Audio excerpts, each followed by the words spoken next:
Salut à tous, c'est Jordan pour Contremag. Si vous souhaitez soutenir notre travail que nous faisons bénévolement et avec beaucoup d'amour, il vous suffit de vous inscrire à la newsletter sur le site contremag.org. Les réseaux sociaux comme Instagram, détenus par des entreprises avec lesquelles nous ne sommes pas vraiment alignés, invisibilisent nos contenus et il devient très difficile aujourd'hui de faire entendre des voix alternatives. Vous pouvez aussi mettre ce podcast dans vos favoris ou liker dans votre plateforme de streaming préférée pour que les algorithmes puissent nous suggérer à d'autres auditeurs et d'autres auditrices. Ça prend vraiment 2 secondes et nous, ça nous aide énormément. Merci et bon épisode.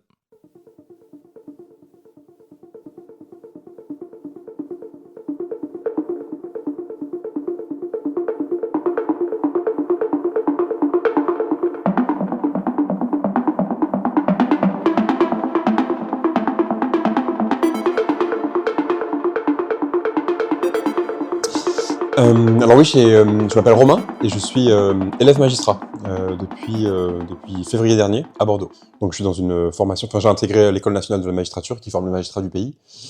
Et donc on a un cycle de formation de plusieurs mois, à l'issue duquel on sera titularisé et on prendra nos fonctions ou de procureur ou de juge. Très bien. La première question est très simple et très large puisque c'est le sujet du podcast. D'après toi, est-ce que les juges sont politisés ? Est-ce que les juges sont politisés? D'une certaine manière, on est tous politisés.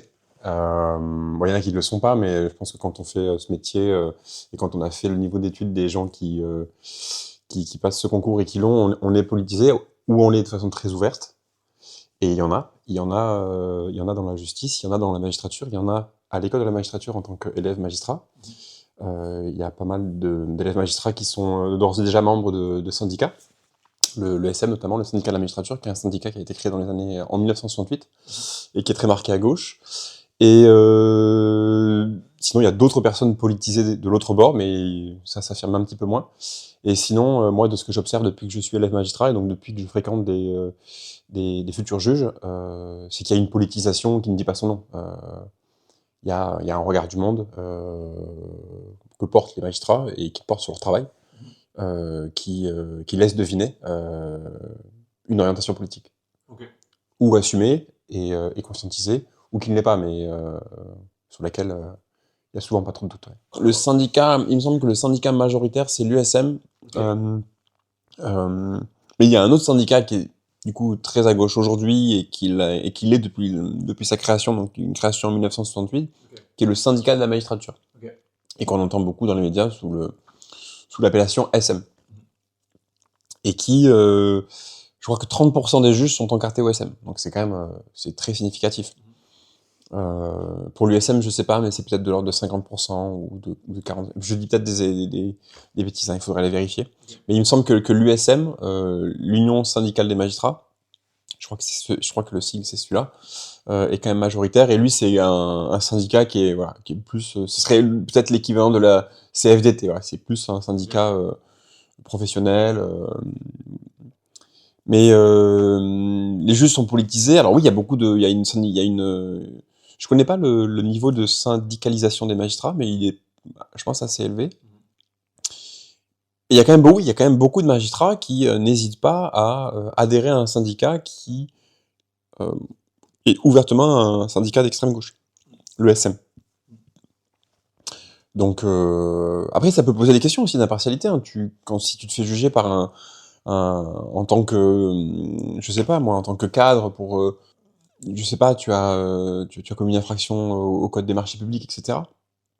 Je sais pas dans quelle mesure le fait de savoir que le juge qui te juge est un juge syndiqué au SM peut porter atteinte à l'idée de l'impartialité qu'on se fait de son office, tu vois. Comment on fait pour faire en sorte que la justice reste le plus neutre possible, malgré le fait que ce soit des humains qui rendent justice? Bah, c'est un peu son idéal. Hein. Elle est animée par des aspirations d'impartialité, d'indépendance et de neutralité. Alors la neutralité du juge, telle qu'elle se conçoit par la profession, c'est une neutralité politique ou une neutralité religieuse, une neutralité dans l'expression de conviction personnelle que le juge pourrait formuler dans le cadre de son travail ou ou en public. Lui, elle se conçoit plutôt comme ça, la neutralité. Après, la neutralité dans la décision de justice, au regard, par exemple, d'un cas d'espèce, qui pourrait inciter tel ou tel juge à juger plus sévèrement, au regard de ses propres grilles de valeurs, elle peut être, c'est, je pense, impossible de la réduire à rien, de la faire disparaître. Mais mais cette neutralité, elle est favorisée, ou en tout cas est neutralisée, une velléité du juge peut-être à exprimer une perception politique ou à affirmer une perception politique d'un cas qui viendrait à juger par par des exigences techniques. Il y a une règle de droit qu'il faut appliquer, et ça empêche aussi entre guillemets de faire n'importe quoi ou de juger en fonction de ses propres valeurs et en fonction de son propre prisme politique. Il y a des règles qui sont liées à la preuve aussi, qui sont très importantes. À la preuve, il faut affirmer un droit, c'est pas tout. Il faut t'affirmer un droit. Ton droit n'est reconnu que s'il est adossé à des preuves. C'est particulièrement valable en matière civile. Et sans preuve, pas de droit. Et ça, le juge ne peut pas se substituer aux preuves. Il peut pas inventer des preuves. Il peut pas faire trop parler des preuves. Et donc, il est aussi limité par ce que proposent les parties. Parce qu'on propose des personnes qui veulent trancher un litige, tu vois. Et en matière pénale, ça c'est beaucoup pour la matière civile, et en matière pénale, il y a aussi le système de la preuve, même s'il est un peu plus souple. Et c'est l'exigence de motivation, hein, techniquement, ouais. Donc sur les aspects techniques, toutes ces règles techniques qui encadrent l'office du juge et qui sont une garantie pour lui, mais qui sont aussi une garantie pour le justiciable. Il y a une exigence de motivation sur la décision qui est quand même très importante, et la motivation s'adosse forcément sur des éléments du dossier, donc on peut pas décider ce qu'on souhaite. Je suppose que parfois il y a des erreurs de justice, ça arrive, c'est arrivé. Quels sont les recours qui permettent aux citoyens d'aller chercher réparation ou de demander un rejugement? Est-ce que tu peux nous expliquer un peu comment ça fonctionne? L'alternative la plus connue, c'est la voie d'appel. Donc c'est ce qu'on appelle le deuxième degré de juridiction. Les systèmes judiciaires sont réputés, j'ai pas le bon terme, mais en tout cas les démocraties dignes de ce nom ont toutes un double degré de juridiction. On est jugé une première fois et on a la possibilité de faire appel. Il y a même souvent la possibilité de faire ce qu'on appelle un pourvoi en cassation. Donc là, c'est un examen de son dossier, non pas sur des éléments de fait, mais sur des éléments de pur droit. Donc c'est un niveau de juridiction différent, mais sinon c'est la voie d'appel. Les erreurs judiciaires peuvent être confirmées en appel.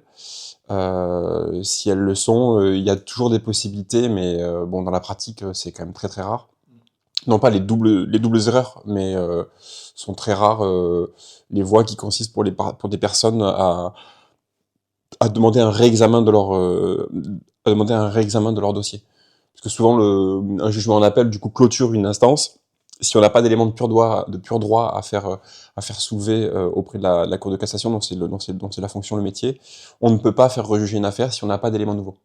Donc il faut avoir des éléments nouveaux pour pouvoir demander une réouverture des débats, une réouverture du jugement. Voilà, mais sinon il n'y a pas de... C'est assez limité. Dès lors que l'appel est passé, c'est assez limité. Ok. Bon, actuellement, on a un procès, c'est un moment qui traîne ce procès, mais le cas de Nicolas Sarkozy, mais on a eu aussi, il n'y a pas longtemps, une condamnation de Marine Le Pen qui est inéligible, il me semble. C'était pour les affaires de poste fictif au Parlement européen, c'est ça? Ouais. Si je ne me trompe pas. Ouais, c'est des infractions de détournement de fonds publics. Ouais, c'est ça. Et à chaque fois on entend, enfin en tout cas venant de ces deux parties, on entend toujours un peu la même rengaine, comme quoi il y aurait une prise de parti des juges qui seraient des juges rouges, c'est le mot qu'on entend, que ce serait politique, que ça irait à l'encontre de l'état de droit, etc. etc. Qu'est-ce que toi, de ton point de vue de futur magistrat, quels éléments tu peux nous donner pour nous éclairer vis-à-vis de ces déclarations-là? Ouais, alors c'est 2 jugements en première instance. Je sais pas si Nicolas Sarkozy a fait appel, mais je crois que oui. Il a peut-être fait appel ces derniers jours. Je suis pas tenu au courant de ça. Oui, il a dit qu'il le ferait. Marine Le Pen a fait appel. Marine Le Pen a eu une mesure d'inéligibilité à titre d'exécution provisoire. Donc en fait, son jugement, donc elle a été reconnue coupable en première instance, et le juge a assorti sa décision de condamnation d'une autre mesure qui est l'exécution, qui est le prononcé d'une peine d'inéligibilité, mais avec exécution provisoire, ce qui n'était pas, en fait, quand tu fais appel d'une décision de justice, a priori toutes les conséquences de cette décision de justice sont ne se sont sont mises de côté provisoirement, le temps que la cour d'appel examine ton dossier. Donc tu n'es pas censé être soumis aux contraintes de la première décision. Là, le juge ou la juge, je crois que c'est une juge, a assorti sa décision de condamnation d'une exécution provisoire. Donc elle fait dérogation au principe suspensif. C'est ce qu'on appelle le principe suspensif de l'appel. L'appel suspend tous les effets d'une décision en première instance. Donc là, il y a une dérogation au principe suspensif qui concerne l'inéligibilité de Marine Le Pen. Ce qui fait qu'elle va être ou jugée dans l'urgence, avant les élections du premier tour de la présidentielle 2027, ou alors, si le dossier n'est pas instruit en appel d'ici cette date, elle ne pourra pas se présenter. Et pour Nicolas Sarkozy, du coup, Nicolas Sarkozy a fait appel, et en revanche, lui, donc, il a été condamné à 5 ans d'emprisonnement du chef de l'infraction d'association de malfaiteurs. Et donc, il a été condamné à une peine de prison ferme, et la juridiction de jugement a décidé d'un mandat de dépôt à effet différé. En fait, quand on est condamné, on peut avoir un mandat de dépôt, donc c'est dès qu'on est condamné, on passe la nuit qui suit le jugement en prison. On peut sinon ce qu'on appelle ne pas avoir de mandat de dépôt, et donc du coup la peine de prison arrive un peu plus tard, après une convocation par le juge d'application des peines. Nicolas Sarkozy, le juge a décidé qu'il irait en prison. Il ira en prison même s'il fait appel. Il aurait pu ne pas aller en prison s'il avait fait appel. Là, il y a une décision de mandat de dépôt, donc il ira en prison. Donc du coup, pour revenir à ta question sur pourquoi il y a un peu ce remue-ménage médiatique autour de ces deux affaires. Alors, c'est un remue-ménage médiatique qui est très situé. C'est des médias particuliers qui expriment ce remue-ménage, qui contestent la justice dans sa décision, qui remettent en cause son impartialité, son neutralité, qui sous-entendent qu'elle est politisée. C'est des médias d'un certain bord politique. Il faut le dire, c'est souvent des médias privés, c'est des grandes chaînes d'information qui sont affiliées à des intérêts privés, des intérêts industriels. Donc on va avoir BFM TV, on va avoir CNews, c'est beaucoup de chaînes d'information. On va avoir TF1 qui est la propriété de Bouygues. Donc ça, c'est quand même des choses à dire. C'est pas une critique de la justice qui s'exprime unanimement par tous les médias. C'est une critique qui est très située et qui doit être rattachée aux intérêts qui structurent l'économie de ces médias-là. Mais c'est vrai que c'est les médias qui font des, comment dirais-je, qui ont une audience qui ont une audience très importante, ouais. Mais du coup, leur propos peut être un peu relativisé. Moi, je suis pas tellement surpris des réactions. Il y a une très forte collusion entre sphère politique et sphère économique dans le pays. Nicolas Sarkozy est un peu la quintessence de cette collusion-là. Depuis son élection en 2007, il a continuellement eu des affaires de compromission, ou alors on voyait très clairement. Enfin, il me semble en 2007, il avait été immédiatement après son élection à la présidentielle, il avait été invité à passer des vacances durant l'été qui ont suivi l'élection au printemps 2007, à passer des vacances sur le yacht qui était la possession, je sais plus si c'était Bolloré ou Bouygues. Bolloré est propriétaire de CNews, Bouygues est propriétaire de TF1. Il me semble que Bouygues est le parrain de son fils, Louis Sarkozy. Voilà, il y a une grosse collusion, et donc du coup, comment est-ce qu'on peut analyser ça? Alors, il y a plusieurs grilles d'analyse, hein, mais il y a une défense de quelqu'un qui appartient à un camp contre parce qu'il faut savoir que les condamnations de ce qu'on appelle la délinquance en col blanc sont quand même pas très fréquentes. Et elles sont d'autant moins fréquentes qu'elles concernent des puissants. Et encore moins fréquentes quand elles concernent des très très puissants, comme Nicolas Sarkozy. Elles sont rares, donc déjà les gens ne les comprennent pas, ou les comprennent pas, ou alors les représentants de ces médias, ou les héros de ces médias, si tu veux, s'offusquent qu'un pouvoir, parce que la justice, ça reste un pouvoir, c'est une autorité dans les textes, mais elle a malgré tout un pouvoir. Elle agit sur le réel, elle crée elle crée du nouveau. Elle prend des décisions qui sont pas contestées, qui peuvent pas être contestées par le politique. Elle a des règles autonomes, voilà, qui sont pas mises en cause. Donc elle crée des choses. Moi, je l'assimile la justice à une forme de pouvoir. Des gens du coup n'acceptent pas qu'il y ait qu'il y ait une instance qui ait du pouvoir, une instance non élue et une instance qui est pas rattachée par exemple à des intérêts privés, qui ait du pouvoir. Donc on peut analyser ça comme aussi une compétition dans le champ du pouvoir, une compétition entre acteurs. Les politiques s'en prennent à la justice parce qu'il y a du pouvoir dans la justice et qu'ils s'estiment être les seuls détenteurs légitimes du pouvoir via le suffrage, et aussi parce qu'ils savent aussi que c'est un pouvoir concurrent, parce que avec les peines d'inéligibilité, etc., la justice peut décider qu'un acteur politique, quelqu'un qui a fait carrière dans la politique, du jour au lendemain se retrouve sans emploi. Macron est un ami de Sarkozy, ou c'est quelqu'un, du moins, vis-à-vis duquel il a une bonne estime.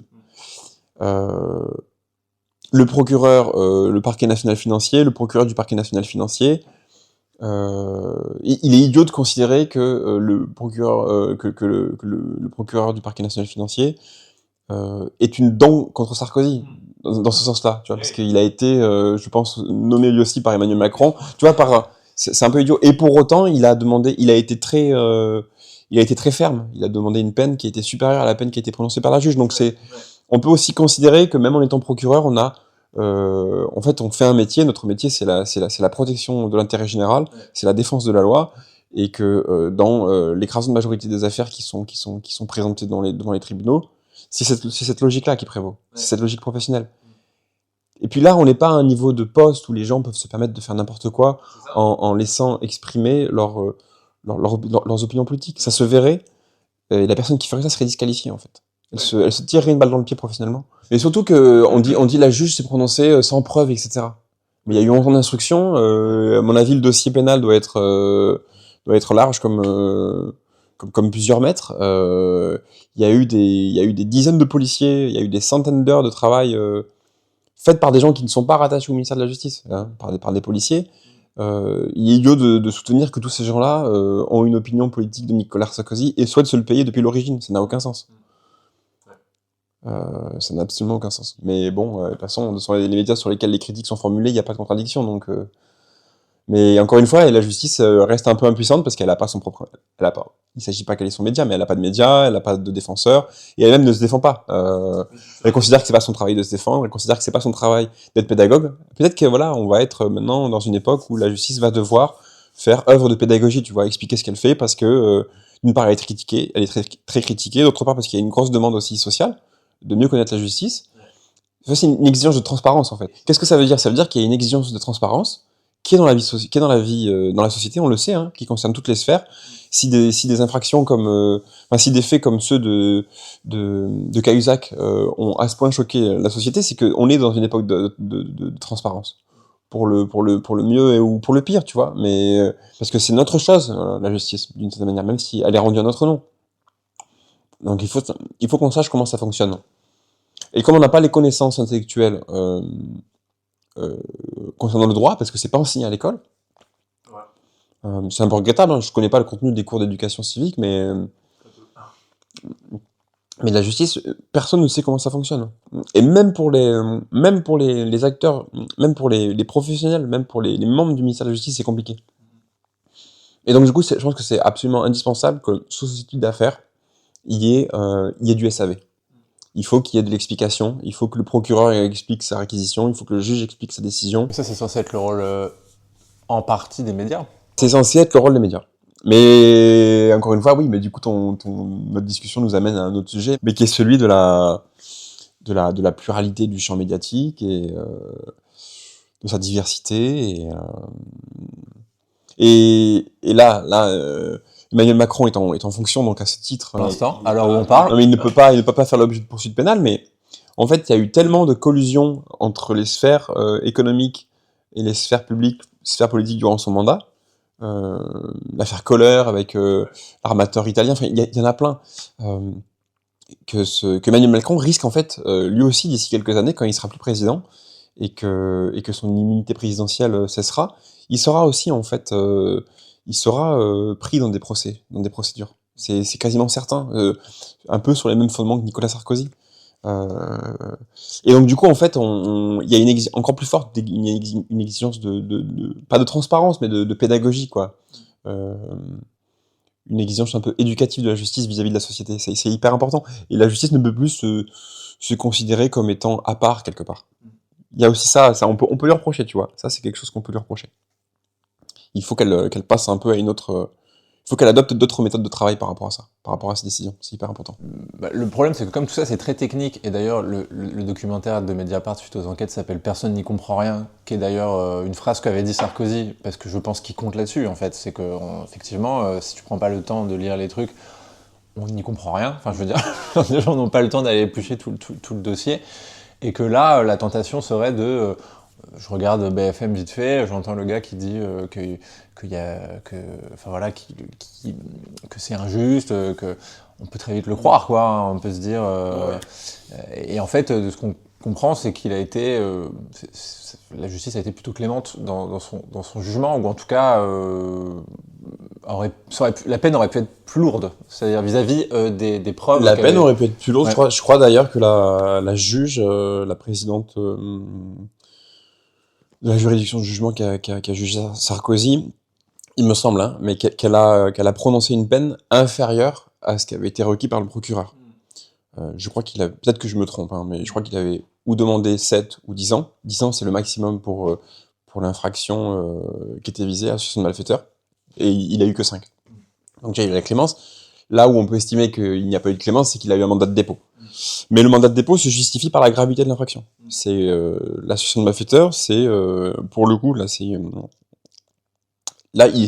une association de malfaiteurs, c'est rangé au livre 4 du code pénal, donc on est sur une infraction aux intérêts de la nation.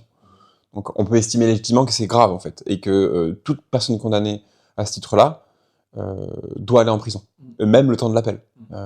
Et par ailleurs, le mandat de dépôt, c'est une pratique très courante dans la justice pénale aujourd'hui, de plus en plus courante, et tu pointais tout à l'heure le fait qu'il y a un paradoxe, parce que Nicolas Sarkozy a eu, lorsqu'il était au pouvoir, une politique pénale très agressive, très punitive, quelque part, ce mouvement il n'est pas le seul à l'avoir enclenché, mais qui s'est beaucoup enclenché au début du XXe siècle, et c'est à mettre en lien aussi, c'est un peu des analystes de spécialistes de la justice, à lien en mettre avec le mouvement terroriste dans lequel on est rentré depuis le 11 septembre 2001. Mais il y a un durcissement des procédures pénales, il y a un durcissement de ce qu'on appelle la réponse pénale, et tout le monde en pâtit. Le petit dealer, le voleur, le violeur et le délinquant en col blanc. Donc c'est pas anormal qu'il y ait eu un mandat de dépôt qui ait été prononcé. Le mandat de dépôt est prononcé dans quasiment aujourd'hui peut-être 50 ou 60% des cas de personnes qui sont condamnées. Donc c'est pas anormal. Alors est-ce que la justice n'a pas été... Et puis il s'agit pas que la justice soit clémente. La justice n'a pas à être clémente. Enfin, elle peut être clémente, mais elle peut ne pas l'être. Et si elle l'est pas, c'est pas parce qu'elle est politisée. C'est parce qu'objectivement, il y a peut-être pas matière à ce qu'elle soit clémente.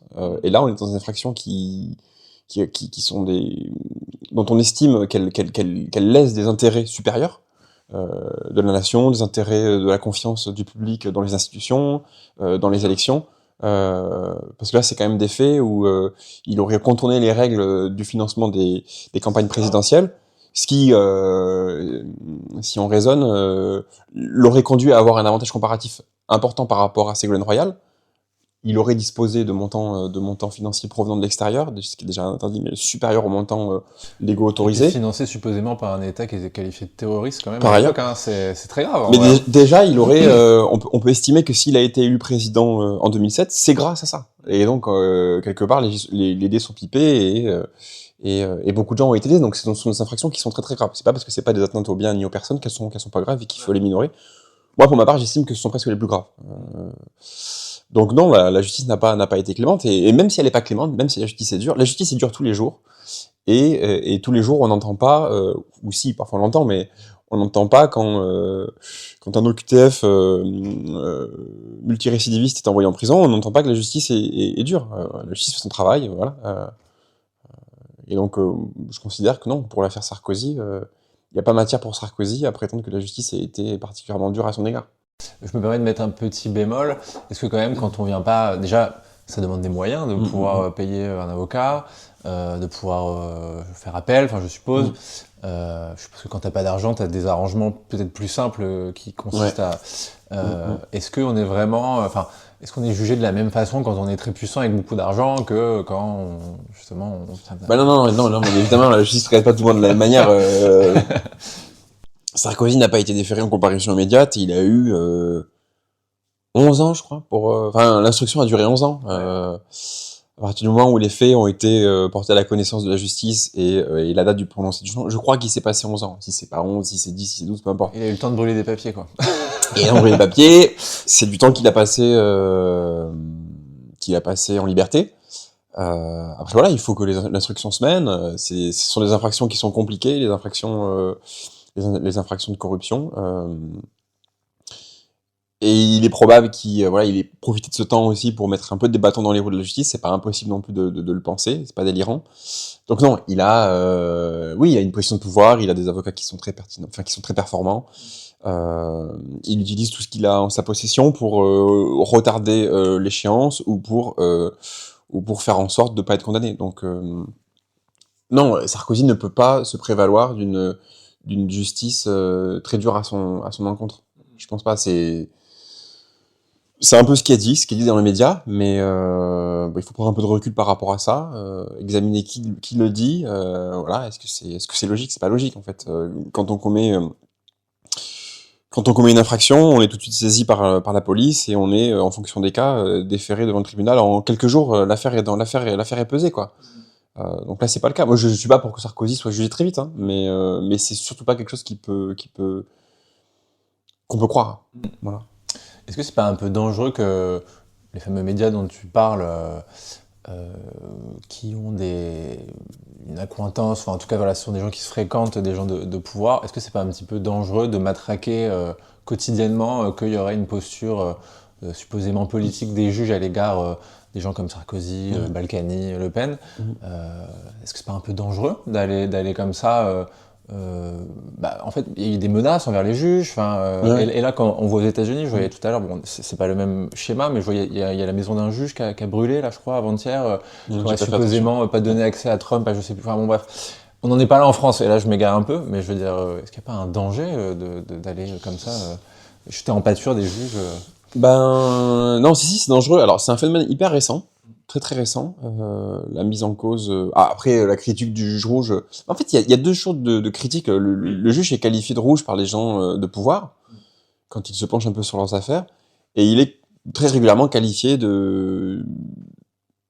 d'agent de l'État ou de prolongement du pouvoir par d'autres personnes plus à gauche pour tout ce qui relève de la délinquance ordinaire. Oui, c'est intéressant de le prendre dans ce sens-là. C'est un peu la justice, c'est un peu une structure, c'est un peu une institution qui se fait taper dessus.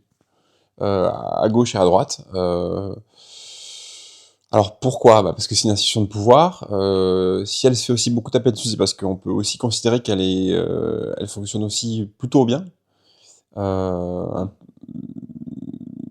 C'est pas que les juges sont particulièrement compétents, c'est aussi que c'est un secteur, enfin c'est un domaine qui est rigoureux, en fait, qui obéit à des règles et qui est très encadré. Donc elle se fait taper dessus. Alors, c'est un phénomène nouveau. Enfin, après, c'est vrai que là, il y a une critique un peu intensive sur la justice depuis plusieurs années, qui est un phénomène un peu nouveau, dont on peut s'inquiéter, c'est certain. Les juges sont aussi beaucoup menacés par le crime organisé. C'est quelque chose ici qu'il faut savoir. Du coup, c'est marrant de voir d'où sont issues les menaces qui pèsent sur la justice, les menaces physiques qui proviennent du crime organisé, qui ne souhaitent pas qu'il y ait des affaires qui soient instruites et qui soient diligentées, qui soient ensuite apportées à la connaissance des juges, et ensuite par les hommes politiques. Je sais pas, après c'est une manière... Pourquoi c'est un phénomène nouveau? Il y a sûrement plusieurs raisons, tu vois. Je pense que ça s'inscrit dans une forme de populisme aussi, une espèce d'anti-intellectualisme qui prend un peu les démocraties occidentales. On va jouer la masse des classes moyennes et classes populaires contre les élites auxquelles appartiennent nécessairement les juges. les juges sont une élite, hein, je le conteste pas. Et c'est une élite intellectuelle, c'est une élite économique, c'est un métier protégé, c'est un métier confortablement bien payé, c'est des gens qui ont du pouvoir. Donc, au bout d'un moment, même si on est issu des classes populaires quand on accède à la magistrature, ce qui est déjà pas très fréquent, c'est un métier où la reproduction sociale est très très forte, on appartient aux classes populaires. Donc la critique de la justice se nourrit à une forme de populisme, voilà, un peu ambiant, qu'il y a en France depuis plusieurs années, mais qui a un peu partout dans les démocraties occidentales.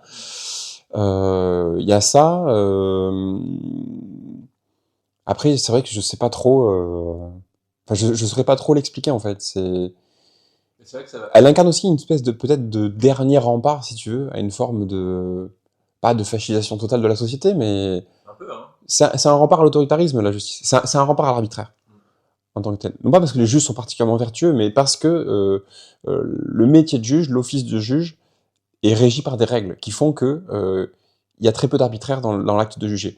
Même si ça prête à discussion, parce que voilà, les juges, ils ont leur regard personnel, et dans la majorité des affaires qui sont jugées, notamment au pénal, nécessaire. On prend, je sais pas, il y a un regard social du juge porté sur la délinquance. Il y a une délinquance qui est plus attrait devant lui que d'autres. Donc il y a nécessairement une incidence de sa position sociale sur son acte de juger. Mais je pense que un peu globalement, la justice incarne c'est un contre-pouvoir d'une part. C'est un peu une figure des régimes démocratiques, quand même, qu'on le veuille ou non. Et ces exigences ces exigences institutionnelles des régimes démocratiques, ce sont des exigences qui sont un peu battues en brèche, voilà, par les populismes, par des courants autoritaires, qui parfois peuvent se structurer autour de considérations religieuses. C'est beaucoup le cas aux États-Unis, mais c'est un petit peu le cas en France aussi maintenant. Donc non, la justice, c'est quelque chose un peu à abattre, c'est quelque chose à contester. C'est quelque chose à abattre, et pour l'abattre, il faut la contester, et quelle meilleure façon de la contester que de porter atteinte à l'intégrité des décisions qui sont prises par ces acteurs, tu vois. Ouais. Donc ça me semble assez logique, au regard un peu de la tectonique politique de ces dernières années. Voilà, après comment lutter contre ça? Je pense que la justice doit mieux communiquer sur ce qu'elle fait, parce qu'il y a une méconnaissance un peu de son fonctionnement. Il y a une méconnaissance du droit en France de manière générale, une méconnaissance du fonctionnement de la justice. Donc la justice, ce serait un peu suspicieux qu'elle se défende seule. Elle peut se défendre seule, mais il faut pas qu'elle se défende toute seule, parce que du coup, quand on se défend seule, on est aussi accusé quelque part de parti pris, ce qui est un peu logique. Donc il faut qu'elle soit défendue par d'autres personnes, ce qui est pas beaucoup le cas aujourd'hui. Les partis politiques, par exemple, à gauche, ils trouvent ça scandaleux qu'il y ait des prises de position à droite qui portent atteinte à l'intégrité de la justice et à son bon fonctionnement et à la façon dont elle travaille, mais voilà, ça reste des prises de position qui sont assez fugaces, enfin assez légères. Je pense qu'il faut que la justice communique plus sur ce qu'elle fait.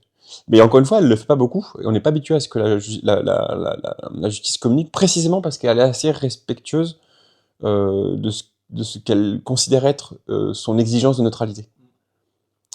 Mais aujourd'hui, c'est un peu nécessaire. C'est un peu nécessaire parce que les moyens de communication ont changé, parce que les pratiques ont changé, les gens... des journalistes bien installés n'hésitent pas à critiquer ouvertement. Alors qu'il y a une époque, c'était quelque chose de considéré, la justice. Oui, et voilà, il y avait une forme, pas de sacralité, mais une décision de justice n'était pas contestée. On reconnaissait son autorité.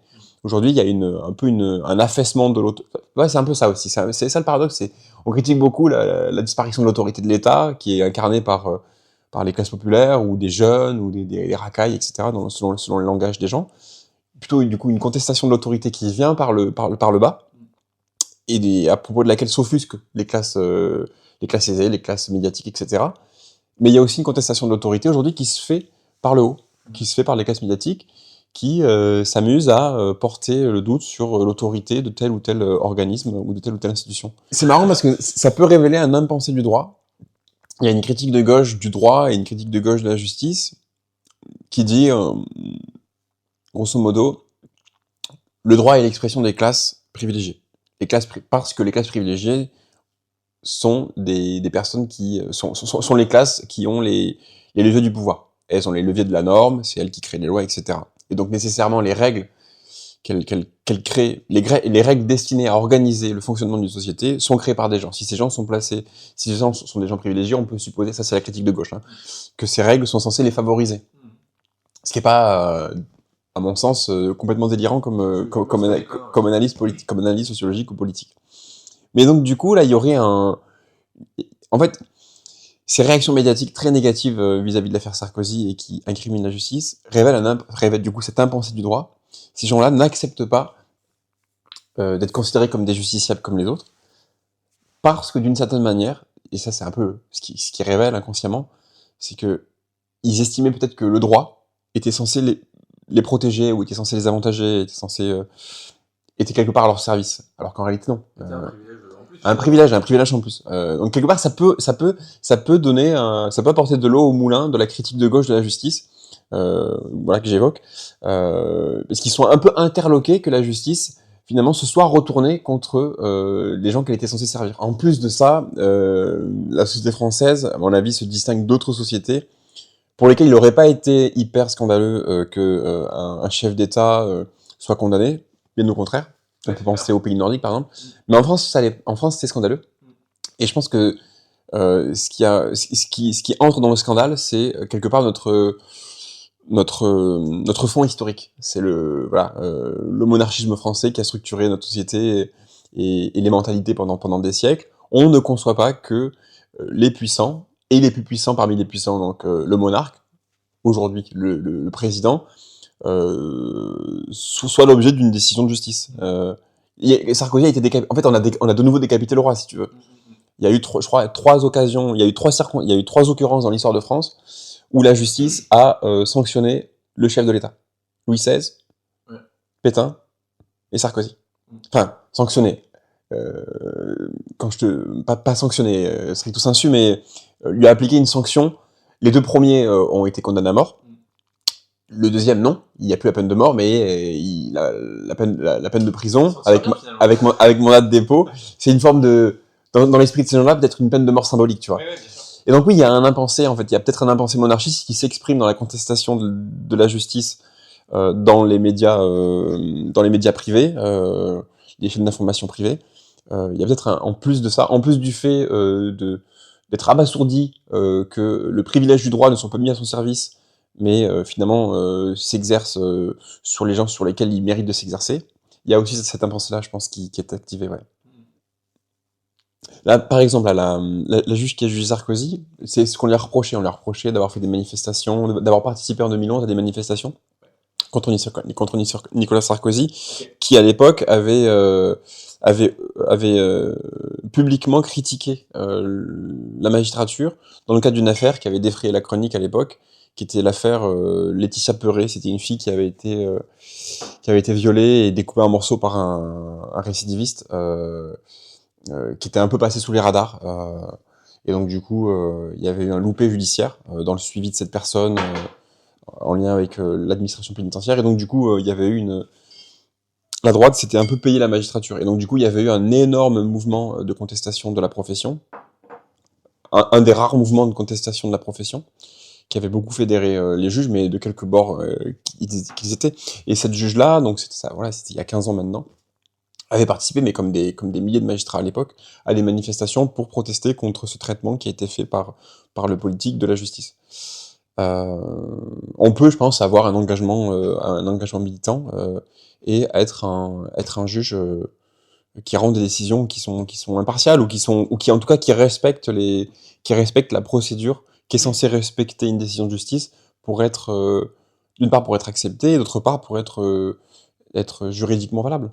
Je pense que t'as moins envie d'être contesté. Sachant que les gens peuvent t'appuyer sur le fait que tu as un engagement militant, je pense que ceux qui sont dans cette position-là ont moins envie encore de donner prise à des critiques potentielles. Et donc du coup, ils sont encore plus rigoureux. Et donc il est possible d'ailleurs qu'ils soient moins sévères. C'est tout à fait possible, ouais. Non, mais en fait, la critique de l'impartialité de la justice, elle est un peu... Je te dis pas qu'elle est ridicule, parce que pour moi, qu'on ait un discours critique sur la justice, c'est quand même absolument nécessaire. Ce sont des acteurs qui ont du pouvoir, et comme ils ont du pouvoir, et qui sont potentiellement politisés, et qui sont, à mon sens, trop issus des classes privilégiées, c'est nécessaire d'avoir un discours critique sur la justice. Mais encore une fois, il faut choisir ses combats.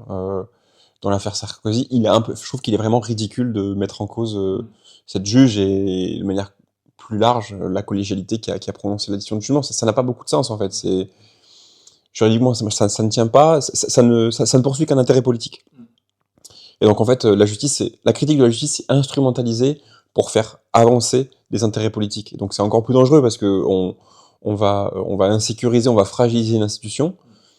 L'une des rares institutions pas qui tient la route, mais non, c'est pas le bon terme, mais l'une des rares institutions, on va fragiliser l'une des rares institutions dont le travail est mené correctement. Donc il n'y a pas vraiment lieu de penser que son travail est mal fait. Alors les moyens ont été augmentés. Dupond-Moretti a été ministre de la Justice et a contribué à augmenter de façon assez conséquente les moyens de la justice.